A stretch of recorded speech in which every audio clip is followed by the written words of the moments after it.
Esse período de pandemia tem sido uma época muito estressante para todos nós e é super natural que o nosso corpo sofra as consequências disso.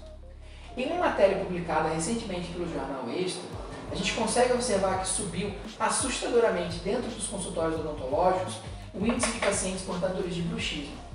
Em outra matéria publicada pela revista Época, a gente consegue observar também que aumentou o número de dentes fraturados dentro das clínicas odontológicas proveniente do apertamento dentário excessivo. Isso acontece porque nessas ocasiões de grandes estresse, a nossa musculatura, principalmente a musculatura da face, masséter e temporal, sofre assustadoramente o estresse que o corpo todo está absorvendo. Por isso, é muito importante que nesse momento a gente fique atento aos primeiros sinais e sintomas que nos privam de ter uma boa qualidade de vida e uma boa qualidade de sono. Se você tiver qualquer dúvida sobre esse assunto ou se você conhece alguém que precisa de informações, por favor, entre em contato conosco ou encaminhe o nosso contato através da rede social, através do nosso website ou através do nosso WhatsApp. E se você gostou dessa dica, compartilhe com aquelas pessoas que você acha que precisam.